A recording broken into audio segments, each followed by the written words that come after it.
Welcome to Coffee Ukuda. Today, joining me for coffee is Max Zielinski, the Managing Director of Openstakes, which is corporate advisory. Max's history is in family office as he served as the Managing Director at L&M Investments. Max, Openstakes. Tell me, what are you trying to do with Openstakes? First of all, thanks for having me, Kuda. Anytime, mate. Openstakes is, I guess, a corporate advisory, if you will, that I formed in March this year. Yeah. And it's basically a result, I guess, of me observing the Australian market over the last 3 or 4 years. So I've been with my previous employer. And it's a corporate advisory that is predominantly exploring 2 dislocations in the market, one of them being in the property market. So when I look at the Australian, I guess, segmentation of the market, and especially Southeast Queensland, I look at it, and real estate's just a huge portion of it. Yep. So for me, the insight was pretty rudimentary. It's like if you're in Hollywood, you're in the film business. If you're in Southeast Queensland, you have to be in the Real estate business. Otherwise you're doing something wrong. And that become quite obvious to me a few years back when I moved here from Europe, and I've realized that, in Europe, with a lot of the family offices that we work with, a lot of the conversations were around financial markets, so your equities markets, your bonds market, whereas in Australia, 2 things became very obvious. There's a huge real estate and property bias when it comes to investments, and the second bias is a home bias. So Australians traditionally like to invest in their backyard. By home here. Yeah, so Openstakes really, I think in the last 6 months, the business that we've done is around securing construction finance and property finance in general. And then I guess stage 2 of Openstakes, which I'll be working on next year, is exploring the theme of direct, which is basically, I guess, a bit of a spin on private equity investment. So traditionally, you'd have, large family offices or even medium-sized family offices investing in private equity, via your tier 1 or tier 2 private equity firms. Funders, Your Blackstones, your Apollos, your RECs. But what's happening now is a lot of family offices like to invest in private equity direct. But there's, I think, room for an advisor there to structure those deals, and that's been happening in America a lot. So you'll have, your sponsor groups, your operators, basically seeking a acquisition target, and then hiring someone like Openstakes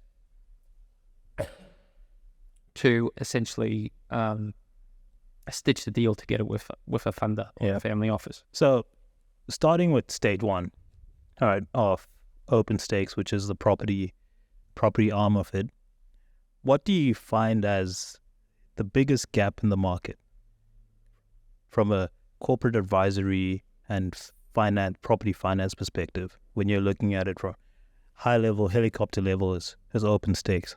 I think we're dealing with a lot of developers and a lot of first-time developers that are coming to Queensland from either down south or international developers who are trying to make sense of the funding space. And the funding space in Australia is relatively young as well, especially the private. So, I guess since 2008, after all the Basel regulations came in and restrictions around lending, you have this emergence of a lot of private lenders. And because it's an unregulated space, there's really not that many rules to the game. So having an intermediary or a broker who has a good understanding of the lay of the land is a massive benefit to a developer. I find that a lot as well, and I totally agree. It's you have property or private property developers coming in from bigger markets like Melbourne, Sydney, and not understanding that lay of the land, as you said, the builder market here, how everything is almost, for lack of a better word, incestuous. And here, your name is one of the biggest things you can keep. The market knows every individual, every player. It's not big enough where you can go and deal with one builder here and it not get to another builder. There's a big relationship factor and almost to a click area.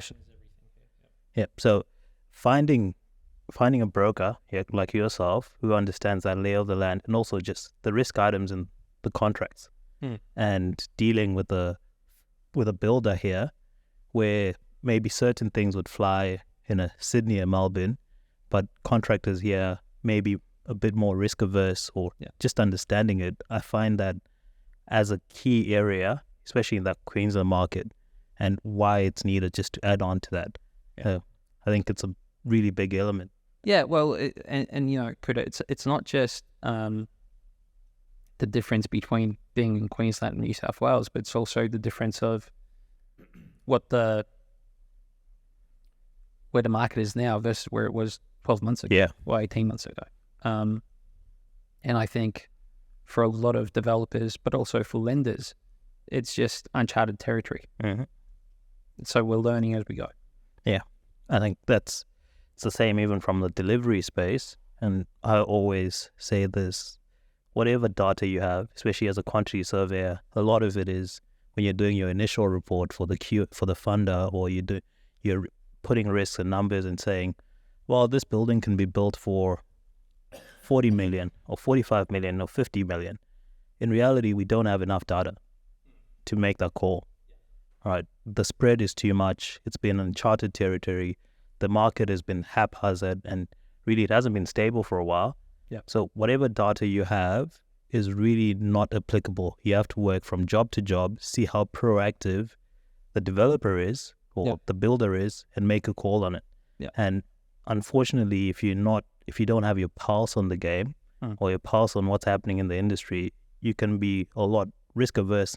And we're finding that a lot of the jobs are actually not going ahead as a result of that. So from a funder perspective or from a broker perspective, what's the biggest mistake you're seeing at the moment from first-time property developers who are trying to get funding and really get going on their property journey? What's the biggest mistake you're finding at the moment, even from seasoned property developers? So really, I think there are three factors at the moment, and it comes down to mitigating the risk for the lender, really, right? So you have, crucially, your project's LVR position. So, I guess the more experienced developers or someone who has more capital to put into their projects, that's a good signal. Secondly, you have your pre-sales levels. Right? So obviously, lenders like to see that. And then really it comes down to who's your delivery team, who's your builder. And at the moment, in Southeast Queensland, that seems to be the biggest obstacle. And there's really no universal answer to how to solve that. And there are lenders out there who are quite comfortable with the builder-developer model. As long as you can,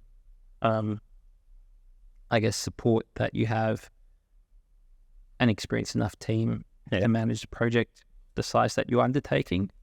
But there are lenders out there who are quite comfortable just sitting on their hands and staying out of the market until they see how it plays out. So my advice to developers is, at the moment, you really want to tick at least two of those three boxes, right? So if you don't really have a good builder appointed, well, you want to have decent LVR levels and some pre-sales. And then you're probably going to get a bit more leeway with your funders. With funders if, in the selection of your builder.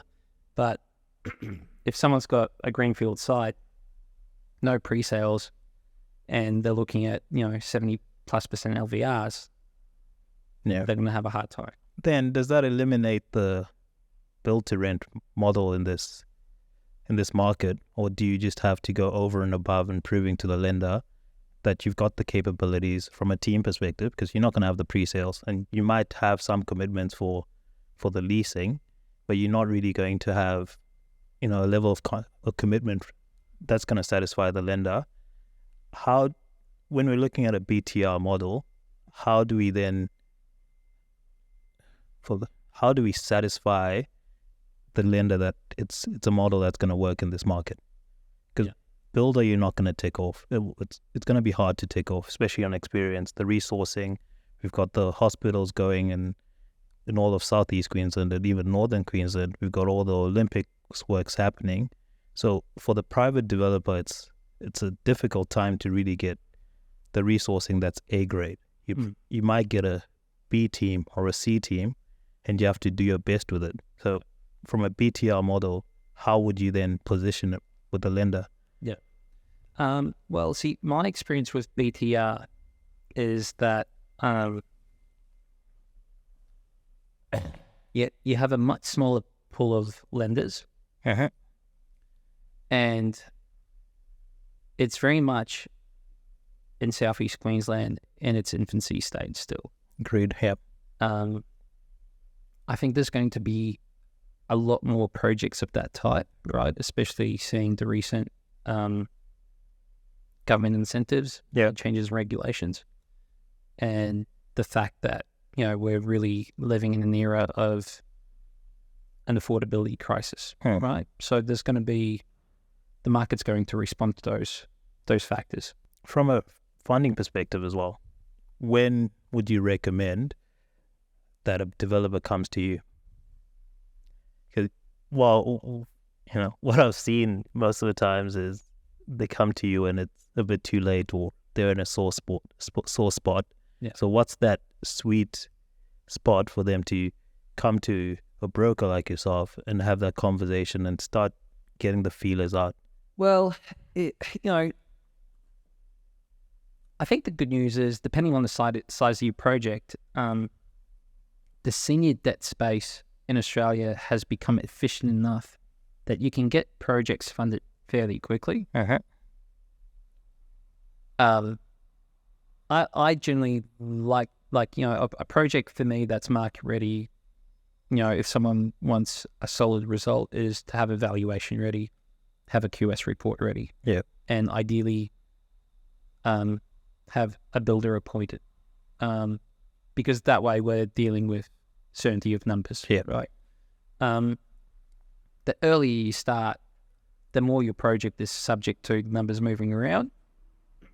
That being said, funding is such a big component with FISO that a lot of developers like to pick up the phone and just soft sound where the market's sitting in terms of fees and interest to know what to plug into their feasibility. So really, I think it happens in two stages. Like if someone calls me, let's say 2 or 3 months before getting a valuation, that's a good time to start the conversation. But obviously, I don't present those deals to lenders until the numbers are fairly firm.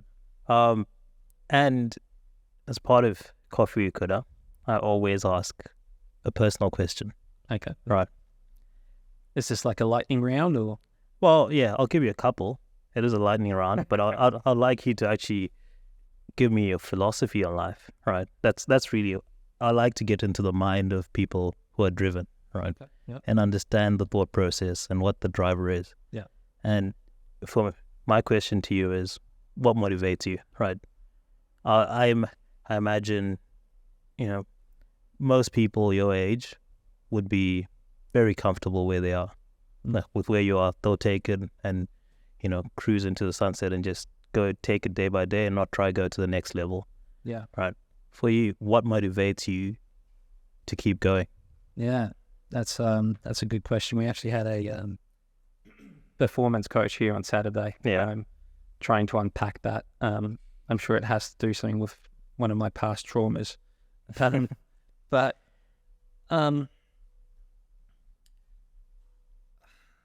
what, for me, it's I have this idea of having a tribe around me, Yeah. and that's people in my office, that's my family, it's my close friends, and supporting that tribe. And it's not purely financially, but being part of that tribe, supporting that tribe, and getting support from that tribe. That's really what drives me. Yeah. Yeah, and I think that's one of my biggest motivating factors. And frankly, I like doing things that I hadn't done before, and that I learn from. And I've been guilty of doing things that perhaps weren't the most financially prudent in the past. Yeah. But they've been really interesting learning experiences. And I think in some ways that's more important to me than purely the financial gain. Yeah. That's interesting. I was having a conversation with this was a couple of years ago, right? I was having a conversation with my uncle, my dad's youngest brother. Grew up in the village in Zimbabwe. He's doing, well, when he was a kid, he would not have imagined that he'd have the life he has in Zimbabwe. And I asked him the same question, like, why do you do it? Like, how do you wake up every day and actually push yourself? And to me, he said, well, at this point, I'm playing with house money. Right. Yeah. Right. I've done everything I could have imagined and more. And now for me, it's how far can I go? Yeah. And I guess that became my driver, because I was there, like, I could not have imagined what I've already done. Yeah. But I know there's so much more to do. Yeah. And how do you get to that point? And it was like, well, yeah, it's house money. Yeah. If it's house money, how far? Well, you know what? That's definitely a factor, right? The house money thing for sure. But I think that implies that there is some money that you've made already, right? That's always been the case for me. And for me, business, when I think about, did you hear Simon Sinek was talking about the concept of infinite games, right? Yeah. Where you have games with no rules and so on and so forth. I watched that one, yeah. And that honestly, that's what business is to me, right? I don't really have any hobbies, and maybe that's a sad thing. But when you think about business, it really is the best game in the world. Yeah. You know what I mean? And it's fun. Right. And it doesn't really matter, what you do. I mean, I've been fortunate enough to sort of explore the world of wealth management in the past, and now more so, I know what people would probably traditionally describe as investment banking, right? Yeah. And wealth management really deals with capital preservation. Yeah. And there's, I guess, a lot of romance around Swiss banks and so on and so forth. But really, investment banking and deal making and dealing with people who do things that are probably perceived by many as risky. Yeah. That's where the fun is. And that's what I find really exhilarating. Yeah. So, aside from having the vision of the tribe, that's really what it is for me, is having the ability to play what's the best sport in the world. Yeah. It's a thrill, isn't it? Like, I always say it, like, I can give you the blueprint, right, on how to play the game, but you gotta be willing to take the risks, and probably a lot of the people will be like, nah, screw that, I'm not gonna take this risk, but that exhilarating factor is probably the most exciting thing when you're actually within the game and you're trying to figure it out and really win, because I'm innately competitive, and for me it's always, how do you become the best version of yourself? Yeah.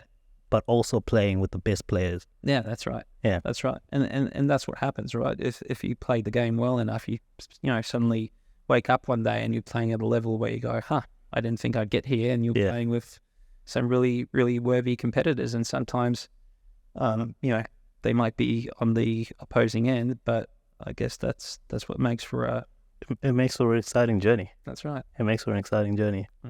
Well, my second question to you on personal side, because I'm really enjoying this, is if you were to project, right, and get to the end of your career, your work life, right, what would you want to look back and say, well, this is what I've done, or this is what I've achieved, or this is the legacy, the mark that I've left. I don't think it's about the size of the project or what it is specifically. If what I would want someone to say in my eulogy is to say he played the game well and he played it fairly. You know what I mean? like that. I don't need to build the Burj Khalifa. Yeah. You know, and it's unlikely that I will. Yeah. Right, and I might not. You know, build the biggest, best thing. Yeah. But as long as I play in the same league and I'm remembered for doing it fairly, I'll die a happy man. I like that. I like that a lot. It's integrity, right? For me, it's you play at the high level, but you do it the right way, and you're not gonna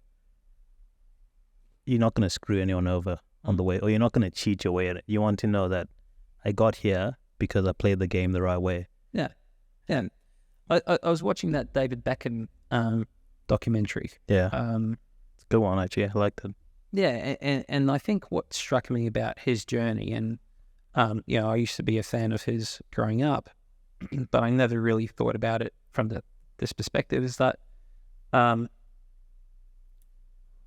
guess despite the challenges and the hate, probably more so off the pitch than on the pitch, he remained a gentleman throughout. And man, he had some reason not to be. Yeah. And you know, that was my takeaway from that documentary, and I thought, okay, well that's a quality that I admire in someone, and that's how I'd like to play the game. What I liked from his documentary, you know, as a side note, is he was a visionary, right? And when he was doing it, and when he had the crazy hairstyles, and he was this pop star or this celebrity football player, which was not really glamorous in football days. And I was a football fan then, and it was like, you know, this is just a pretty boy playing football. But I guess he was himself, and he saw where it was going, and all that, just being himself and being a visionary, set him up for the rest of it. It made him marketable. It made him, you know, get all these brand deals, and then work towards even now owning Inter Miami. Yeah. But just that perspective of, I'm going to stick with this. I'm going to pick my own manager. I don't care who you recommend. I'm going to have these cornrows, and the next day I'm going to tint my hair. Then the next day I'm going to be at this party whilst being a professional. Yeah. Like, for me, that was, when you look at it in hindsight, it's like, yeah, would have taken a lot of balls. Yeah. But I actually did enjoy that 100%. That part. Because, yeah, he was widely misunderstood for it at the time. And he probably got a lot of heat from his teammates. But you're right, his brilliance, and like you said, Inter Miami is probably his masterstroke, especially with recruiting Messi. Yeah. It just speaks to his brilliance. But you're right, it was probably always there. He's just never been very vocal about it. You know what I mean? Because he's such a quiet guy, and you sort of have to go, he's the I guess he walks the walk. He doesn't really talk the talk. Yeah. It's actions speak louder than words, I guess, most of the time. Yeah, but you're right. There's a lot of balls there, and I honestly think, but in business, it's not really about intelligence. It's, you know, there's a bit of talent, bit of intelligence, all those things, but really it's about courage. Yeah. And he's definitely shown that throughout. Yeah, especially because it's always going to look crazy. Right. That's what I think. Like, if it's an obvious play. Yeah, but sometimes it's for good reason. Exactly. Sometimes crazy is just crazy. Yeah. But most times crazy is crazy. But sometimes crazy is the stroke of brilliance. Yeah. I'm a believer in bringing it back to property. You need fundamentals, right? Yeah. The fundamentals are what you're going to fall back to when your career is ending and your legs are slow, if you're talking about sport, and you really can't, you know, do those fancy skills that Ronaldo's doing. You've got your fundamentals, but to get to that extra mile, to get beyond that point, you need that moment of brilliance every now and then. That crazy superstardom, that Ronaldo-esque Messi-esque. I don't know if you follow cricket, like something that's Mr. 360, AB de Villiers, something. You lost me Yeah, I know. I lost most people there, but it's that you got the fundamentals right, but you need that stroke of brilliance, and especially in this market to really tie it back into property. If you know the fundamentals of what property development is, and you know what you're doing and how it works, you just now need to think that a bit out of the box. I think you have to think a lot out of the box. In fact, look, if you don't have the fundamentals, it makes it extremely hard for you to thrive in this market. Yeah. But I would also say a lot of rules are out the window. So Agreed. the fundamentals also don't matter as much, right?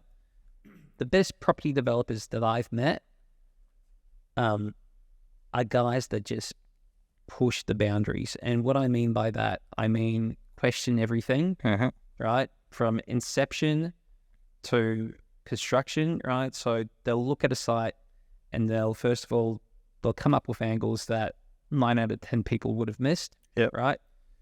Then they'll go, okay, well, let's say I can make this site work for this. What can I push council on, right? Yeah.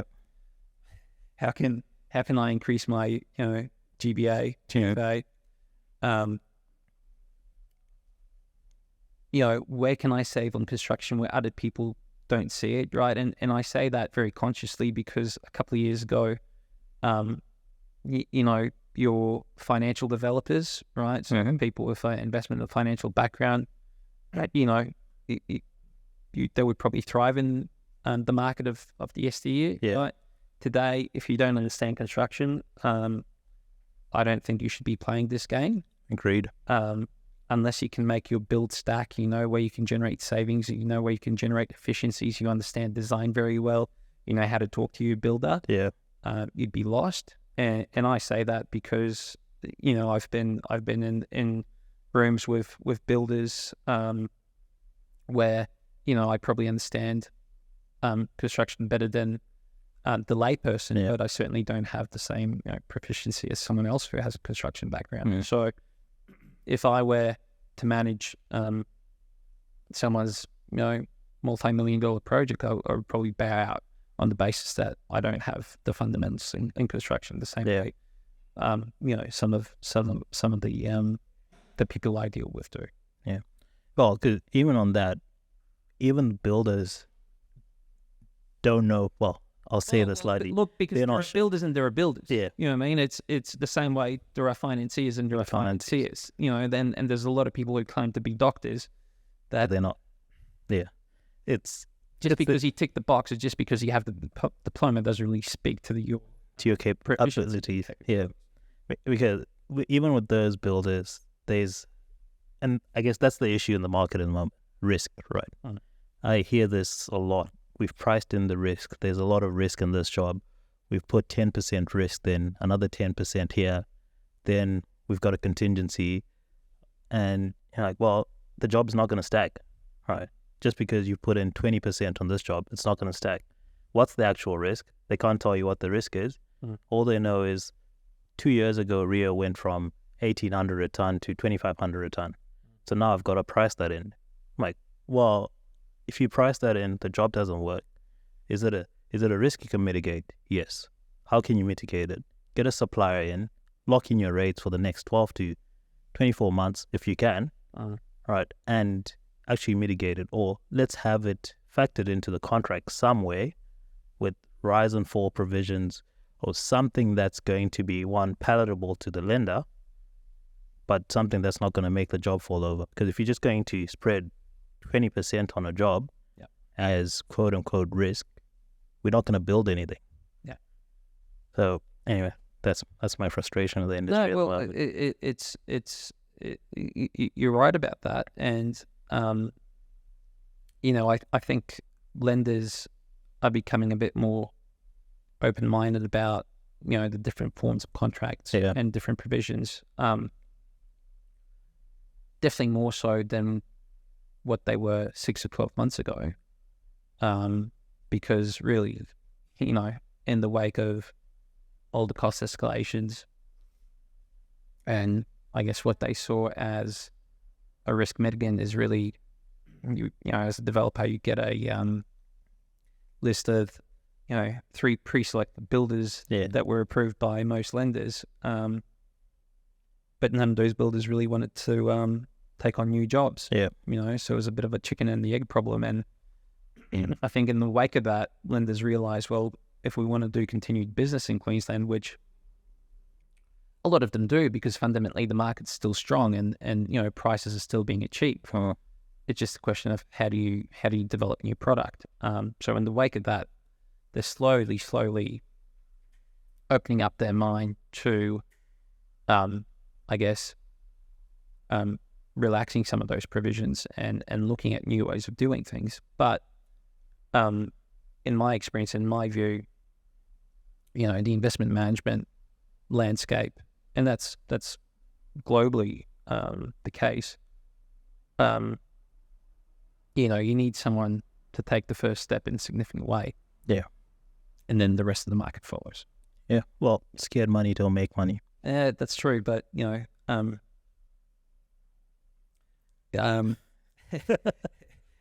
an entrepreneur's perspective, that's definitely a good catchphrase. But from an investment management perspective, you're dealing with fiduciaries have to be prudent about other people's money. Yeah.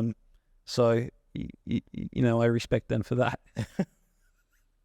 Well, I think on that note, if there's one thing, and this will be my last question, if there's one thing you change in the funding space, what would it be? It's a really, really good question. And we can narrow it down, funding space in Australia or in Queensland. One thing that... Are we talking about property specifically, or... No, let's go everything. Okay, well, that's a really easy one then. I think where Australia has fallen behind is on the financing of your SMBs, small and medium businesses.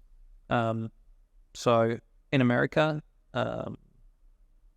there's a funding regime under the Small Business Administration Department called the SBA loan.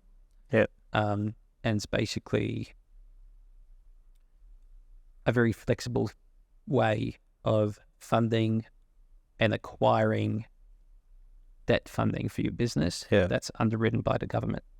And it's providing a lot of liquidity for entrepreneurs, acquisition entrepreneurs, but also startup entrepreneurs to develop SMBs. And that's really lacking in Australia.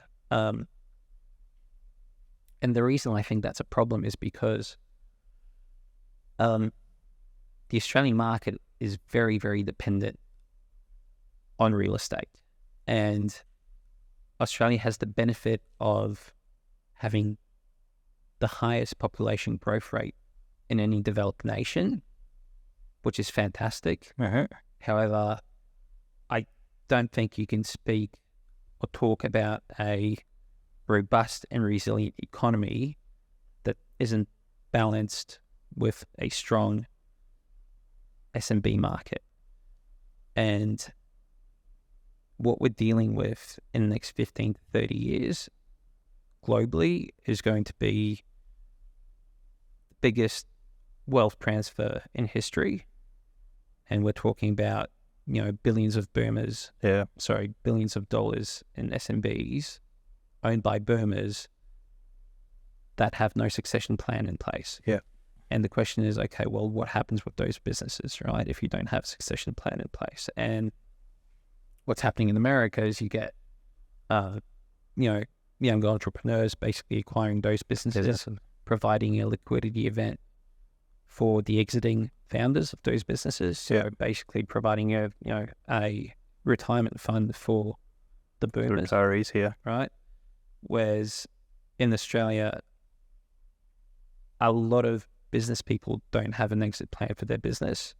And there is no clear path to exit those businesses because of the lack of funding to acquire those businesses. And that, I think that's going to be a tremendous problem, and I think that's going to be a dislocation in the market that will provide tremendous opportunity for someone who will be able to work out that funding piece. Oh, that's great, mate. I agree with you. It's and I understand the regulation on it and how this small business funding is working here and the reasoning behind it. However, it's something that really needs to be looking at it and listening to the... What do you think? Why does it work the way it works? Well, it's scared money, right? I think there's a fair bit of risk in having... Well, there's a fair bit of risk in having, young entrepreneurs, right, getting access to funding where they can debt fund a business. It does give the retirees an option, cash flow and a way out of their businesses. However, do they have a proven track record that they can run a business? Well, I think, sure, that's a valid point, right? But you obviously still need prudent underwriting, right? Oh yeah, So yep. It's not like any Dick, Tom, and Harry can get a loan, right? Yeah. But there are plenty of entrepreneurs out there, right? Mm-hmm. And there are plenty of fundable businesses that are not getting any funding because it basically doesn't exist, right? And the underwriting standards by banks in Australia, it's kind of ridiculous. Yeah, really, I agree. When you talk to brokers, you might have a business that is extremely profitable. Yep. Right? Does, let's say, $10 million in revenue. Yeah. And you get a sponsor group that wants to acquire that business, and the only way they can underwrite that business is by providing their own property as security, right? Yeah. So to me, that's not business banking if a banker can't underwrite the debt of the business based on the merit of that business. I agree. And that's what's happening in America. Like I understand, let's say the importance of a personal guarantee, or sometimes you have to commit your property in order to underwrite a deal, but really the business should stand on its own merit, and that's how a business banker should assess the merit of that business to take on additional debt. I fully agree with that. Yeah. So it's not the fact that the SBA regime is loose. It's the fact that in Australia, it's completely non-existent, right? And I'm not a business broker, but I see an opportunity in this space. But when you speak to business brokers, or even, business brokers or business finance brokers, you'll have businesses on the market that can't sell for a couple of years, despite having really sound unit economics and really sound business prospects. Yeah. And the reason is because usually they're in an awkward valuation bracket, right? Yeah. Because your private equity funds don't like looking at anything sub 30 million. And for most people to acquire 10 million business is out of their scope. Yeah. So you're sort of in no man's land in that space of a valuation of $5 to $15 or $20 million, where you have a great business and no one can purchase it from you because there's no way of funding it. And I frankly, I think that's a tremendous opportunity in Australia, and I think the government should come up with a way of assisting entrepreneurs to strengthen that pillar of the economy. No, fully agree, mate. I wouldn't agree more. As a small business owner, as someone who's owned a few businesses, even from a business owner perspective, how difficult and how highly regulated it is when it comes to trying to get funding for your business through the banks. Like, it's something that has to change, and it's something that we actually need to look at when we're talking acquisitions as well. So, well, look, the real estate market is a prime example of that, right? So in the commercial debt space for real estate, a lot of private funders stepped in, and there's a lot of availability of capital. Right. But that's mostly to the fact, that Australia probably has one of the most sophisticated real estate markets in the world. Yeah. And funders look at it and they go, okay, we have a strong rule of law. We generally have a strong valuation regime. We have a stable real estate market. We feel that in the absence of, availability of credit from banks, we can step in and fund these projects. Right? Yeah. And that's great for real estate, but we still have this huge part of the economy called SMB that's being completely neglected. Yeah. No, I fully agree. And Max, really thank you for coming through. Thank you, Kuda. Thanks for this conversation. I enjoyed it. Thanks for having coffee with me or whatever we have in the cups. Will forever remain a mystery. Yeah, that it will. And appreciate the conversation, and I hope you took away a lot from this conversation, a few lessons from Max, and really on funding and really personal conversation. So I enjoyed this, and Max, thanks again, mate. Awesome. Thanks. Appreciate it. Cheers.